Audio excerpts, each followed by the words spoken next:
लक्ष्मीच्या पावलांनी या मालिकेच्या आजच्या भागामध्ये अद्वैत हा कलाला म्हणत असतो, यालाच स्ट्रगल म्हणतात खरे. ऑफकोर्स प्रत्येकाचा स्ट्रगल हा वेगवेगळा असतो. कला अद्वैतला म्हणत असते की मला सांग, तू असल्या कुठल्या स्ट्रगल मधून गेलाय? मला माहितीये तू जन्मापासून श्रीमंत असलास, पण तरीही तुझ्या वाट्याला सुद्धा काहीतरी स्ट्रगल आलाच असेल ना. प्रत्येक जण कुठल्या ना कुठल्या तरी ताणातून जातच असतो. अद्वैत म्हणत असतो की आणि स्ट्रेसवरला उत्तम उपाय म्हणजे? तेव्हा कला म्हणते की म्हणजे? तेव्हा अद्वैत म्हणतो की कॉफी.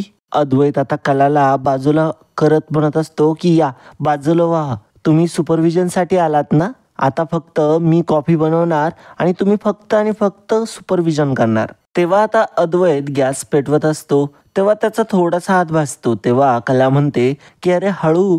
तेव्हा अद्वैत म्हणत असतो की बॉटम लाईन ही आहे की तुला जॉब करता येणार नाही. कला म्हणते की कसा करू? अरे घरातली कामं आहे, डिझाईनची कामं आहेत आणि त्यावरती मी एक जॉब बघायचा वेगळा. तुला वाटले कोण मी नक्की? अद्वैत म्हणत असतो की नाही नाही, माझं सोड, तू काय वाटते ते बघ आधी. सगळी कामं स्वतःवरती ओढून घेतेस. तेव्हा कला अद्वैतला म्हणत असते की अरे मला ना डिझायनिंगचं कामच खूप आवडतं. म्हणजे मी कितीही थकले असले, मी किती जरी कंटाळले असले ना, तरी सुद्धा मला डिझायनिंगचं काम करताना माझा सगळा थकवा दूर होऊन जातो. पण आता मी जर काही जॉब वगैरे बघितला ना, तर घराकडे मात्र पूर्ण दुर्लक्ष होईल. तेव्हा अद्वैत म्हणत असतो की मग बरोबर आहे ना, मग आबा किंवा घरातलं दुसरं कोणी मग तुझं कौतुक कसं करतील? सुनबाई उत्तम गृहिणी आहे, गृहकृत्य दक्ष आहे. कला म्हणते की अरे बापरे, एवढे मराठी जडजड शब्द तुला अर्थासोबत वापरता येतात. अद्वैत म्हणत असतो की तू जेव्हापासून या घरामध्ये आली आहे ना,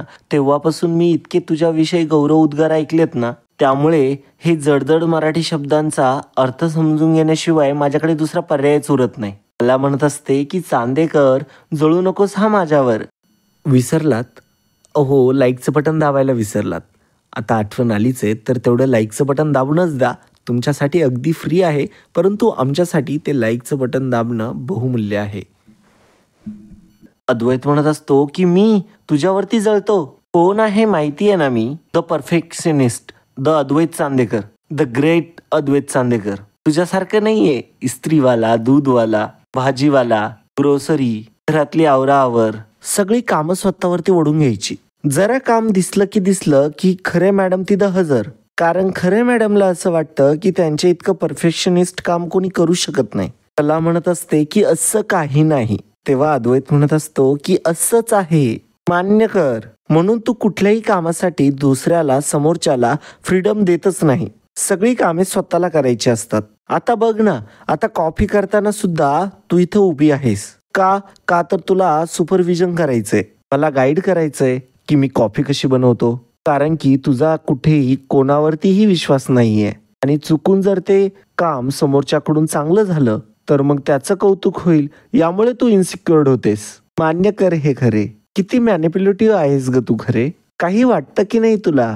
कला म्हणत असते की चांदेकर, तू काय मला नावं ठेवायला उठलायस का मध्यरात्री? अद्वैत म्हणतो की नाही, कॉफी करायला. मग कला म्हणते की मग कर ना ती कॉफी. अद्वैत म्हणतो की मग मी बनवतोच आहे. मग आता अद्वैत कॉफी बनवू लागतो. अद्वैत कॉफी जास्त टाकत असतो, तेव्हा कला म्हणते की बास. कला म्हणत असते की अरे अद्वैत, अरे आपल्याला 2 माणसासाठी कॉफी करायची आहे, पुऱ्या गावासाठी नाही. आता कारण की अद्वैतने जास्तच कॉफी बनवलेली असते आणि आता अद्वैत म्हणत असतो की ठीक आहे, त्यात काय, झाली थोडीशी स्ट्रॉंग. तेव्हा मात्र कला म्हणते की अरे थोडीशी काय, अरे खूप स्ट्रॉंग झाली आहे कॉफी. अद्वैत म्हणत असतो की अरे मग स्ट्रॉंग प्रॉब्लेम, स्ट्रॉंग कॉफी, देत टाळी. आता असं म्हणताच कला सुद्धा हसू लागते. कला म्हणते की जा तिकडे, तुझ्या या पांचाट जोक वरती आता मला हसायला येत नाही. अद्वैत म्हणत असतो की थांब मग, आता मला आधी कॉफी होतो ते. आता मात्र अद्वैत आवरासावर करत असतो. तेव्हा कला म्हणत असते की यार, माझ्या समोरचं जे काही चॅलेंज आहे, जे काही कोडं आहे, ते कसं सोडवावं तेच मला कळत नाही. अद्वैत म्हणत असतो की ठीक आहे, आपण करू यावरती चर्चा कॉफी पिताना. आता मात्र अद्वैत कलाला विचारत असतो की आता काय करायचं पुढं, आता डायरेक्ट होतायची का कॉफी? तेव्हा मात्र कला म्हणत असते की अरे काय, तुला येते ना कॉफी बनवता? मग आता अद्वैत डायरेक्टली ती कॉफी ओतून घेतो. आता मात्र अद्वैत आणि कला दोघेही डायनिंग टेबलवरती आलेले असतात. दोघेही डायनिंग टेबलवरती बसतात आणि आता दोघांनीही कप देखील ठेवलेले असतात. अद्वैत म्हणत असतो की अच्छा, म्हणजे आता तुला वेळही द्यायचा नाहीये, पैसेही कमवायचे, असं कसं काय शक्य आहे? तेव्हा मात्र कला म्हणत असते की असं म्हणणं नाहीये बरं का माझं. तुला दिसत जरी नसलं ना तर छोटी मोठी मला बरीच कामं असतात आणि तुला जरी वाटत असलं ना की हे मी कौतुकासाठी करते तर तसं अजिबात काही नाही. मला म्हणत असते की सरोज मॅडम आणि आबांमध्ये माझ्यामुळे बऱ्याचदा वाद झालेत आणि मला तसं व्हायला नकोय. त्यामुळे मला आता जराही चूक करून नाही चालणार आणि त्यामध्ये जर मी आत्ता वेगळा काही जॉब घेतला तर घराकडे पूर्ण दुर्लक्ष होईल. मग ना धड हे काम होईल ना ते. त्यामुळे मला आता असं काहीतरी काम हवंय ज्यामुळे हे काही प्रॉब्लेम होणारच नाही. तेव्हा अद्वैत म्हणत असतो की म्हणजे, तेव्हा कला म्हणत असते की म्हणजे वाघाचे पंजे. अद्वैत म्हणत असतो की शिकलीस? तेव्हा कला म्हणते की काय? तेव्हा अद्वैत म्हणतो की माझ्यासारखे जोक्स मारायला. तेव्हा कला म्हणत असते की चांदेकर, तुझ्या ना जोक्स वरती हल्ली मला आता अजिबात हसायला येत नाही. तेव्हा अद्वैत म्हणतो की मला सुद्धा कुठे हसू आलं तुझ्या जोकवर.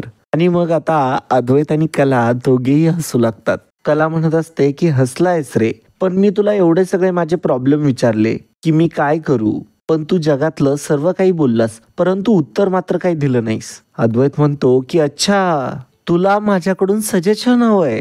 अद्वैत म्हणतो की मग असं सांग ना, म्हणून इतक्या वेळची कशीशी बडबड करतेस?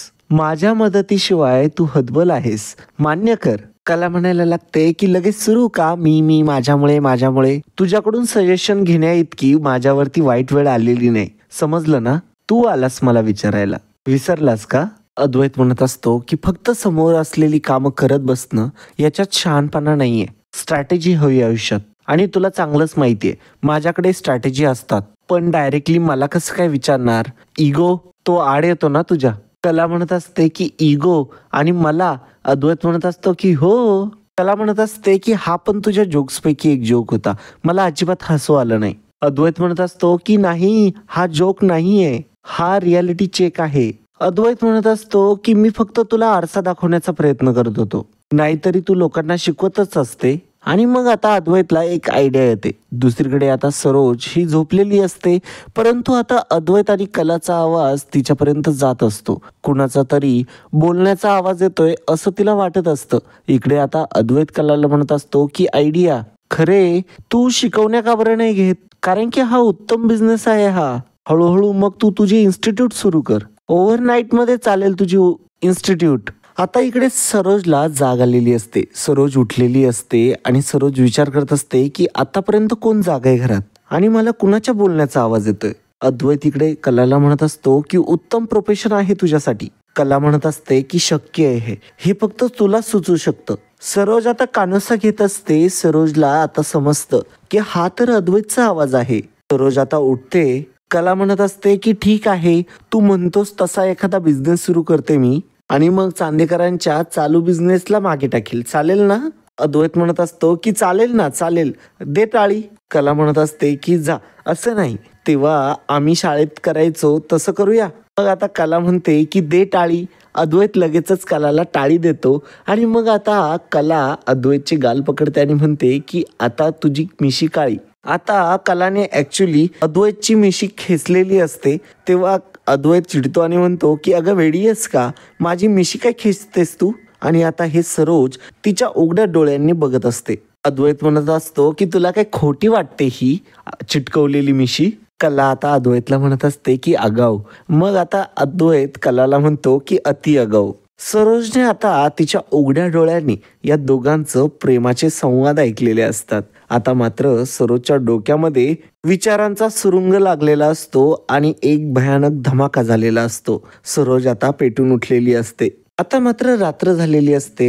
अद्वैत कला ही झोपण्यासाठी गेलेले असतात आणि मग सकाळ झाल्यानंतर अद्वैत जेव्हा उठतो त्याचं लक्ष जातं, त्याला साडीच्या बाजूला कलाचे केस दिसत असतात आणि असं भूतासारखा आकार दिसत असतो. त्याच्यामुळे अद्वैत डचकतो आणि म्हणत असतो की खरे तू? तेव्हा मात्र कला म्हणते की मग आता इतक्या सकाळी तुझ्या बाजूला कोण असणार? तेव्हा मात्र अद्वैत म्हणत असतो की गप्प बस ग, सकाळी सकाळी उठल्या कोणी असं बसतं? कला म्हणत असते की अरे पण मी काय केलं? तेव्हा अद्वैत म्हणत असतो की अरे माणूस उठल्या उठल्या सकाळी सकाळी त्याला बाजूला एक आकृती दिसते खुल्या केसांची, मग तो काय घाबरणार नाही का, दचकणार नाही? बावळट. कला म्हणत असते काय रे सकाळी सकाळी बावळट काय म्हणतोस? मस्त हसून गुड मॉर्निंग म्हणावं बायकोला, तर ते नाही. रात्री झोपताना गुड नाईट नाही, सकाळी उठल्यानंतर गुड मॉर्निंग नाही. कसला नवरा आहेस? अद्वैत म्हणत असतो की सकाळी सकाळी सुरू नको करू हा नवरा बायको नवरा बायको. अद्वैत म्हणत असतो की मला सांग तू काय रात्रभर जागी होतीस का? झोपलीच नाही? गेल्या जन्मी काय घुबड होतीस का ग? गुटरगू करत. तेव्हा मात्र आता कला अद्वैतच्या डोक्याला हात लावते आणि म्हणते की कबूतर गुटरगू करतं, घुबड नाही. आणि झोपले होते मी, पण सकाळी लवकर उठले काम लवकर पूर्ण करायला. अद्वैत म्हणत असतो की का इतक्या लवकर? पुढे अख्खा दिवस असतो माहित नाही तुला?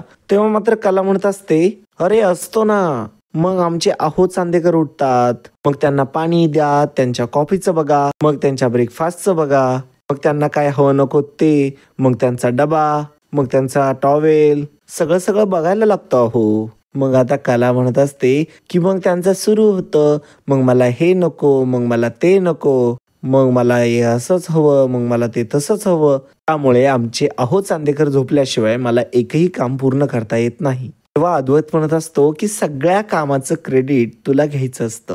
किती सेल्फ ऑब्सेस्ड आहे तू. सेल्फ ऑब्सेस्ड नाही तर याला बायकोचं प्रेम म्हणतात. अरे प्रपंचाचा नियम आहे तो, पूर्वीपासून चालत आलेली प्रथा आहे ती. अद्वैत म्हणत असतो की हे बघ खरे सकाळी सकाळी सुरू करू नकोस हा नवरा बायको, जाऊ दे मला आवरायचंय असं म्हणतच आता अद्वैत निघालेला असतो. मग अद्वैतला लगेचच कला हातामध्ये टॉवेल देते, हे घ्या जा ना आवर पटकन. अरे डिझायनिंगची मीटिंग आहे, ऑफिसला जायला उशीर होईल, चल पटकन. तेव्हा अद्वैत म्हणत असतो की डिझायनिंग टीमचा हेड कोण आहे? मी आहे ना. मग मला माझ्या मीटिंग बद्दलचं तू सांगायचं नाहीस, एवढी वाईट वेळ आलेली नाही माझ्यावर. मग आता अद्वैत पुढे हात जोडून कला म्हणत असते की चुकलं सर, मला माफ करा. जा आवरताय की मग इथेच बोलू क्लायंटला मीटिंगसाठी, आवर पटकन. आता अद्वैत मात्र कलाकडेच बघत राहिलेला असतो. कला म्हणत असते की मग मी कॉफी करते तुझी. अद्वैत विचार करत असतो मात्र इकडे खरेला काम करायचं काय वेड लागलंय का? कामानं झपाटलं हिला. आता असं म्हणतच अद्वैत आता मात्र काम आवरण्यासाठी निघून गेलेला असतो. आता तो अंघोळीसाठी निघून गेलेला असतो. दुसरीकडे काजल मात्र विचारमग्न झालेली असते. काजल विचार करत असते.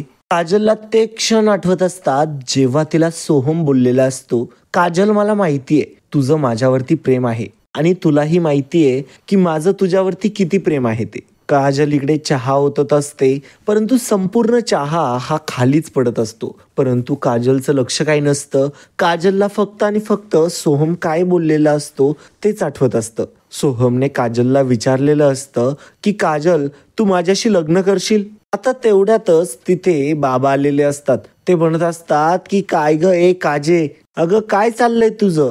मग आता काजल भानावरती येते आणि खाली बघते तर काय सगळा चहा ओतलेला असतो तिने आणि मग ती आता डचकते. बाबा म्हणत असतात की काय ग काजे, अगं सगळा चहा खालीच आणलास की? काजल म्हणत असते की डोक्याचा नुसता राडा झालाय. बाबा मात्र म्हणत असतात की थांब मला पुसू द्या आधी. आणि काय ग संगी घरात नाहीये आणि तू पण अशी गोंधळ घालायला लागलीयस. तेव्हा काजल म्हणत असते की अहो नाही बाबा करते मी, असं म्हणतच आता काजल ते पुसायला घेते. बाबा म्हणत असतात आणि काय ग सोमराव कुठे गेलेत? आज आले नाही होय? कसं आहे सोमराव आपल्याकडे आले की कामात मदत करतात, आपल्या घरावानी झालेत. आता एक दिवस नाही आलेत तर मला चुकल्यावानी वाटायला. मात्र आता काजू विषय बदलतच म्हणत असते हो बाबा तुम्हाला चहा हवाय ना, ओतते मी थांबा. तेव्हा मात्र बाबा म्हणत असतात की नाही राहू दे, मला उशीर व्हायला लागलाय, मी जातो आता. आता इकडे दुसरीकडे मात्र अद्वैत आणि कला दोघेही ऑफिसमध्ये आलेले असतात. आल्या आल्या त्यांचा स्टाफ त्यांना गुड मॉर्निंग म्हणत असतो. अद्वैतला देखील सर्वजण गुड मॉर्निंग करतात. अद्वैत देखील गुड मॉर्निंग करून आता तो केबिनमध्ये निघून गेलेला असतो. तेव्हा मात्र आता कला आलेली असते. कला आता तिथल्या रिसेप्शनिस्टला म्हणत असते की गुड मॉर्निंग अंकिता. अंकिता म्हणते की गुड मॉर्निंग मॅम. कला आता अंकिताला दाखवत असते की हे डिझाईन्स आहेत. तेवढ्यातच तिथे रोहिणी देखील आलेली असते. रोहिणी तिरकी नजर करून आता कलावरती लक्ष ठेवू लागते. कला म्हणत असते की आणि या डिझायनिंगची कॉपी फोल्डरला लावशील म्हणजे मला प्रेझेंट करायला सोपं जाईल, मला देते. तेव्हा मात्र अंकिता म्हणते की हो मॅम. तेव्हा कला अंकिताला थँक्यू बोलून तिथून आता निघून जाते. रिसेप्शनिस्टला तेवढ्यातच एक फोन आलेला असतो. त्यावरती ते अंकिता म्हणत असते की हॅलो चांदेकर ज्वेलर्स, नमस्कार, कशा प्रकारे सहायता करू शकते मी आपली. तेव्हा मात्र ती त्या कस्टमरशी बोलण्यासाठी आता बिझी होऊन जाते. आता मात्र रोहिणी त्याच गोष्टीची संधी साधते आणि आता मात्र ती लगेचच तिथे आलेली असते आणि आता गपचूपच तिरक्या नजरेने आता त्या फाईलकडे बघत असते. त्या फाईलमध्ये आजच्या मीटिंगच्या डिझाईन्स असतात. आता रोहिणी तिथे आलेली असते. आता अंकिताचा कॉल झालेला असतो. अंकिता त्या फाईलला हात लावायला जातेच तेव्हाच मात्र रोहिणीने त्या फाईलवरती हात ठेवून म्हटलेलं असतं की तुला जरा अद्वैत सरांनी बोलवलंय, जा जरा बघून ये. तेव्हा मात्र अंकिता म्हणत असते की मला तर असा काही सरांचा फोन आला नाही. रोहिणी म्हणते की इट्स ओके, त्याने मला सांगितलं ना तुला बोलवायला, जा तू.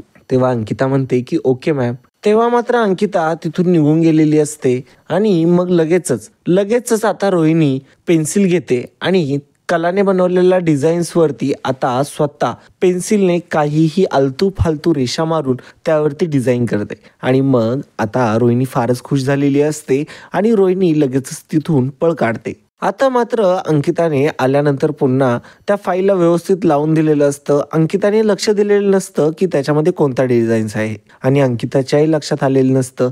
आणि मग लगेचच ती फाईल जेव्हा आता कलाची मीटिंग असते तेव्हा मात्र अंकिताने कलाकडे नेऊन दिलेली असते. आता मात्र कलाची मीटिंग सुरू झालेली असते. आता कला म्हणत असते की नमस्कार, तुमची परवानगी असेल तर मी माझ्या प्रेझेंटेशनला सुरुवात करते. आता तिथे सर्वजण बसलेले असतात आणि सर्वजण आता कलाला परमिशन देतात. आता मात्र तेवढ्यातच ना राहुल तिथे आलेला असतो आणि तो म्हणतो एक्सक्यूज मी. आता मात्र रोहिणी म्हणत असते की हा राहुल पण ना नेमकी इम्पॉर्टंट वेळी येत असतो. राहुल म्हणत असतो की काय तुम्ही माझ्याशिवाय सुरुवात केली तुम्ही. आणि मग आता राहुल येऊन चेअरवरती बसतो आणि म्हणतो की या कंटिन्यू. आणि आता तो रोहिणीकडे बघून हसतो. तेव्हा रोहिणी देखील हसते. कला आता म्हणत असते की मी आता अशी आशा करते की तुम्हाला माझे डिझाईन्स आवडतील. या कलेक्शनचं नाव राजवैभव असं आहे. तेव्हा मात्र त्यातला एक मॅडम म्हणत असतात की राजवैभव, अरे वा इंटरेस्टिंग. तेव्हा कला म्हणत असते की यामध्ये हिरे, सोनं, कुंदन म्हणजेच राजशाही प्रमाणे असलेल्या दागिन्यांप्रमाणे सहजरित्या बनवलेले दागिने आपण तयार केलेत. मी तुम्हाला डिझाईन्स दाखवते. हे जे डिझाईन आहे हे थोडंसं पारंपरिक ठेवलेलं असं डिझाईन आहे. यामध्ये तुम्ही बघताय अशा प्रकारे मोत्याचे सर आहे. आता कलाने हातामध्ये ते डिझाईन ठेवलेलं असतं आणि त्याला ती प्रेझेंट करत असते. सर्वांना समजावून सांगत असते त्या एका डिझाईनमध्ये काय काय आहे ते आणि कुठल्यामध्ये काय आहे, कसं डिझाईन आहे आणि कुठे मोती आहे, कुठे हिरे आहे, या सगळ्या गोष्टी आता कला बारकाईने सांगत असते. साधे पिवळसर मोती आपण वापरणार आहोत मॅडम, तुम्ही जसं घातलेत त्याप्रमाणे. आणि हा मध्ये जो माणिक आहे त्याच्या बाजूला हिऱ्यांनी आणि मोत्यांनी आपण त्याला सजवणार आहोत. आणि हे डिझाईन सोन्यावरती बनलेलं आहे आणि हे कुठल्याही साडीवरती मॅडमला सूट होईल. त्याचबरोबर हा नवऱ्या मुलासाठी आपण हा ग्लोव्ज तयार केलेला आहे, म्हणजे हे कॉम्प्लिमेंट होईल तुमच्या कपड्यांना आणि तुमच्या पहिल्या कार्यक्रमाला. आता हे आहे आपलं दुसरं डिझाईन. यामध्ये आपण वापरलेत ब्लॅक पर्ल्स, जे की फारच दुर्मिळ असतात. त्यामध्ये आपण हिऱ्याचं पण असं मोठं असं पण हिरे जडित असं आपण पदक देणार आहोत आणि इथे पण त्याला हिरे असतील असं आता बोटाद्वारे तिने डिझाईनवरती पॉइंट करून सर्व काही माहिती त्या एका दागिन्याविषयी दिलेली असते. त्यामध्ये आणि आणखी आपण इथे टेम्पल ज्वेलरीकडे सुद्धा टच केलंय. त्यामुळे आपल्याला या सगळ्याच गोष्टींचा जो टच आहे तो एका या डिझाईनमध्ये येतो. आता मी तुम्हाला पुढचं डिझाईन दाखवते. आता मात्र जेव्हा कला पुढचं डिझाईन दाखवते त्यावेळेस मात्र त्या डिझाईनला बघून सर्वजण शॉक झालेले असतात. सर्वांनाच हादरा बसलेला असतो. हे काय डिझाईन. आता मात्र सर्वांचे चेहरे बघून मात्र कलाला डाऊट येतो की मी जे डिझाईन दाखवते त्यातच नक्की काहीतरी गडबडी आहे, कारण की कलाने ते काही बघितलेलं नसतं. कला सर्वांना दाखवतच असते. आता मात्र रोहिणी हसायला लागते. रोहिणीचा प्लॅन आता सक्सेसफुल झालेला असतो. क्लायंट समोर जे फायनल डिझाईन दाखवायचं असतं त्यात मात्र आता कलाकडून भरपूर मोठी चूक झालेली असते, जशी काय कलानेच केली आहे, परंतु ते सगळं रोहिणीने केलेलं असतं. त्यावेळेस मात्र ती नवरी मुलगी म्हणत असते की हे डिझाईन असं काय, थोडं ऑड वाटतंय. त्यावेळेस मात्र आता सर्वजण शांत झालेले असतात. तेव्हा कला स्वतः डिझाईन बघते. तेव्हा मात्र कलाला समजतं की अरे बापरे, हे काय झालंय. तेव्हा मात्र कला म्हणते की हे डिझाईन राहू द्या, मी पुढचं डिझाईन दाखवते. मग आता कला दुसरं डिझाईन बघायला येते. त्यावेळेस मात्र त्याही डिझाईन वरती असंच पेन्सिलने घाण करून ठेवलेली असते रोहिणीने. इकडे राहुल मात्र लगेचच रोहिणीला म्हणत असतो की मामा, हे सगळं तू केलंयस ना. त्यावेळेस मात्र कला म्हणत असते की हे जे डिझाईन आहे. त्यावेळेस लगेचच मॅडम त्या म्हणत असतात की अहो, हे काय डिझाईन आहे, तुम्ही जी प्रस्तावना केली त्यानुसार आमच्या मनामध्ये जरा काहीतरी वेगळंच होतं. त्यावेळेस मात्र ते सर म्हणत असतात की थांबा, हे तुमचे जे डिझाईन्स आहेत ते फारच वाईट आहेत. अहो, यांच्या कॉम्बिनेशन मध्येच काहीतरी गडबड वाटते, त्यामुळे पुढले डिझाईन बघण्यात काहीच अर्थ नाही. तेव्हा मात्र त्या मॅडम म्हणत असतात की अहो, चांदेकरांचं नाव मोठं म्हणून सोलकरांनी आम्हाला इथे पाठवलं होतं, परंतु आम्ही तुम्हाला कॉन्ट्रॅक्ट देऊन चूक केली असं वाटायला लागलंय आम्हाला. आमच्या मुलीचं लग्न 2 आठवड्यावरती येऊन ठेपलंय, पण तर इथे कशातच काही नाहीये. चांदेकरांचं नाव मोठं आणि लक्षण खोटं असं वाटायला लागलंय आता आम्हाला. तेव्हा मात्र अद्वैत म्हणत असतो की एक्सक्यूज मी मॅडम, तुम्हाला आमच्याबद्दल फारसं काही माहिती आहे असं मला तरी काही वाटत नाही. चांदेकर ज्वेलर्स एक ब्रँड आहे. काही डिझाईन्स आवडली नाहीत म्हणून तुम्ही चांदेकर ज्वेलर्सची धिंदोडे काढू शकत नाही. आणि आमची ही जी डिझायनर आहे ही एक उत्तम आर्टिस्ट आहे. तिचा एक्सपिरियन्स खूप चांगला आहे. तिने आतापर्यंतचे जे केलेले प्रोजेक्ट्स आहेत ते तुम्ही रेफर करा. हवं तर तुम्ही बाहेर कुणालाही विचारू शकता. मिस्टर स्वामीनाथनना पण तुम्ही ओळखतातच, त्यांना विचारू शकता. ते तर स्वतः वर्ल्ड क्लास डिझायनर बरोबर काम करतात. त्यांना पर्सनली फक्त हिची डिझाईन्स आवडतात. हे बघा, मला फार काही यावरती बोलायचं नाहीये. परंतु माझी तुम्हाला एकच रिक्वेस्ट आहे, आम्हाला फक्त 1 दिवस द्या. आम्ही तुमच्या एक्सपेक्टेशन मॅच करण्याचा पूर्ण प्रयत्न करू. मी याची जबाबदारी घेतो. तेव्हा मात्र ते क्लायंट म्हणत असतात की ठीक आहे, तुम्ही उद्या सकाळपर्यंत व्यवस्थित डिझाईन प्रेझेंट करा, नाहीतर आम्ही आमच्या दिव्यागारच्या ज्वेलर्स कडून करून घेऊ. तेव्हा अद्वैत म्हणतो की ठीक आहे, ओके. आणि मग लगेचच ते सर्वजण जे काही क्लायंट असतात ते तिथून निघून गेलेले असतात. रोहिणीने घातलेल्या घाणीमुळे आता मात्र सगळी मीटिंगच खराब झालेली असते. अद्वैतने तरीही कलाची बाजू घेतलेली असते. ते जे काही क्लायंट बोलत असतात त्यांचे तोंड मात्र आता अद्वैतने ठेचलेले असतात, तेही कलाचं कौतुक करून. कलाची महती अद्वैत सांगत असतो तेव्हा मात्र आता सरोज सुद्धा मान हलवत असते. सरोज सुद्धा अद्वैतला समर्थन करत असते, कारण की विषय शेवटी फायद्याचा असतो. आणि आता या गोष्टीमुळे आता मात्र ते सर्वजण तिथे आलेले असतात क्लायंट. त्यांनी आता एका दिवसाचा वेळ कला आणि अद्वैतला दिलेला असतो त्यांच्या डिझाईन्स पूर्ण करण्यासाठी, आणि ते तिथून निघालेले असतात. आता मात्र लगेचच रोहिणी सरोजला म्हणत असते की सरोज वहिनी, ही कला आता लिमिट क्रॉस करायला लागलीये. छे, हिला पण काय दोष द्यायचा ना, ती बाजी मारतीये कारण की आपलाच घोडा लंगडा आहे. तेव्हा मात्र आता सरोज म्हणत असते की अगं, हे काय बोलतेस ग.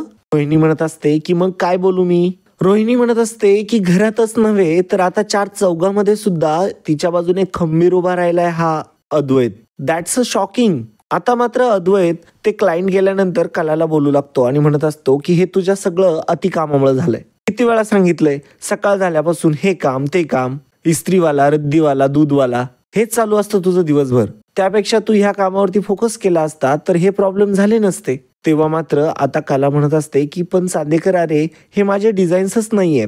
तेव्हा मात्र सरोज म्हणत असते की काही काय बोलतेस ग, तुझे डिझाईन्स कोण बदलणार आहे. अरे किती खोटारडेपणा करशील, चूक झाली आहे ना, मान्य कर ना मग. तेव्हा मात्र रोहिणी म्हणत असते की मी काय म्हणते कला, तू डिझाईन्स उत्तमच बनवतेस, सेन्सही बरा आहे तसा तुझा, परंतु ना तुझी मेजॉरिटी ना इथे खूपच जास्त प्रॉब्लेम क्रिएट करते. त्याच्यामुळे ना तुला एडिटिंग पकडता येत नाही, नाहीतर तुझे आज सगळे डिझाईन्स अप्रूव्ह झालेच असते. तेव्हा मात्र आता कला म्हणत असते की अहो रोहिणी मॅडम, काय बोलताय तुम्ही. माझ्या परिस्थितीचा माझ्या कलेशी काय संबंध आहे. कित्येक कलाकार गरीब परिस्थितीतूनच जन्माला येतात. उलट परिस्थिती प्रतिकूल असेल त्यातून कलाकार अजून समृद्ध होतो आणि मग अजून सुंदर कलाकृती जन्माला येते. हा जगाचा नियम आहे मॅडम. तेव्हा मात्र सरोज म्हणत असते की अगं बाई, आता उगाच आहे ना ज्ञान पाजळू नकोस, आता जे काही घडतंय ना त्याबद्दल बोल. तेव्हा मात्र कला म्हणत असते की हो मॅडम, माझ्या कलेवरती प्रचंड विश्वास आहे आणि मी एक कलाकार म्हणून ते चॅलेंज स्वीकारते. उद्या त्या लोकांना माझेच डिझाईन्स आवडतील याची मी तुम्हाला खात्री देते. आणि हे डिझाईन्स बघितल्यानंतर आपले कस्टमर सुद्धा आपल्यावरती खूप खुश होतील आपल्याला काम दिल्याबद्दल. हे डिझाईन बघून आपल्याला हा प्रोजेक्ट तर मिळेलच, पण चांदेकरांची मान सुद्धा उंचावेल. मी शब्द देते मॅडम, हे प्रोजेक्ट आपल्यालाच मिळेल. तेव्हा मात्र राहुल म्हणत असतो की ओ मॅडम, डोकं ठिकाणावर आहे ना? नाही, आतापर्यंत जे काही सिद्ध करायचं होतं ना ते करून झालं तुमचं, आणि आम्ही सगळ्यांनी बघितलं ते, त्यामुळे आता पुरे झालं. काय चांदेकरांची रेप्युटेशन खूप जास्त आहे. एका दिवसात सगळ्याची माती कराल तुम्ही. तेव्हा मात्र अद्वैत म्हणतो की 1 मिनिट शांत व्हा सगळे. अद्वैत म्हणत असतो की तिचा आतापर्यंतचा ट्रॅक रेकॉर्ड बघता तिने प्रत्येक वेळेला तिने स्वतःला सिद्ध केलंय. तिच्या डिझायनिंगमुळे आपल्या कंपनीला प्रत्येक वेळी फायदा झालाय. मग आपण तिला एक संधी तर द्यायलाच हवी असं मला वाटतं. So please consider. आता मात्र अद्वैतने खंबीरपणे प्रत्येकाच्या तोंडावरती झापड मारत आता मात्र कलाची बाजू घेतलेली असते. अद्वैतने खमकी साथ देत कलाला मात्र खुश केलेलं असतं. कला मात्र आता पूर्ण अद्वैतवरती इम्प्रेस झालेली असते. सर्वांचे चेहरे मात्र आता बघण्यासारखे झालेले असतात. अद्वैत जे काही आता कलाबद्दल बोलत असतो ते बघून आता मात्र सरोजला झटकाच बसलेला असतो. आता मात्र त्यांच्याकडे बोलायला काही राहिलेलं नसतं. सरोज, रोहिणी, राहुल आता लगेच ताडकन उठतात आणि तिथून बाहेर पडतात. आता मात्र कला अद्वैतकडे फारच प्रेमाने बघत असते आणि अद्वैत मात्र आता कलाच्या बाजूने एक नवऱ्याप्रमाणे खमकी साथ घेत उभा राहिलेला असतो. आणि मित्रांनो, बरे का, आजचा भाग इथेच संपतो आणि उद्याच्या भागामध्ये आपल्याला बघायला मिळणार आहे कला म्हणत असते की मला आता अर्जंट वरती जावं लागेल. तेव्हा मात्र अद्वैत म्हणतो की कशासाठी? तेव्हा लगेचच कला म्हणते की अरे डिझाईनसाठी. तेव्हा मात्र अद्वैत कलाचा हात पकडत असतो. कलाला त्याने हाताला धरलेलं असतं आणि कला म्हणत असते की अरे नको ना. परंतु तरी सुद्धा आता मात्र अद्वैतने तिला खेचत आता लिफ्टमध्ये नेलेलं असतं. आता मात्र ते लिफ्टमध्ये असतात आणि लिफ्ट अचानक बंद पडते. आता मात्र कलाला त्रास व्हायला लागलेला असतो आणि आता लिफ्टमध्ये कला घाबरलेली असते. कलाला आता लिफ्टमधून बाहेर अद्वैत काढतो. तिला आता तिथे सोफ्यावरती बसवतो आणि आता मात्र म्हणत असतो की काय झालंय खरे तुला? आणि मग लगेचच तिची काळजी घेत तिला पाणी देत म्हणत असतो की हे पाणी घे. आणि असा अद्वैत आता मात्र कलाची प्रचंड काळजी घेत असतो. आणि आता हे सगळं बघून मात्र सर्वांनाच धक्का बसलेला असतो. रोहिणीचं, सरोजचं, राहुलचं तोंड उघड्याच्या उघडं राहिलेलं असतं. तर मित्रांनो, आजच्यासाठी इतकंच. पुन्हा भेटूया उद्याच्या भागामध्ये. तोपर्यंत जय हिंद, वंदे मातरम, जय महाराष्ट्र. धन्यवाद.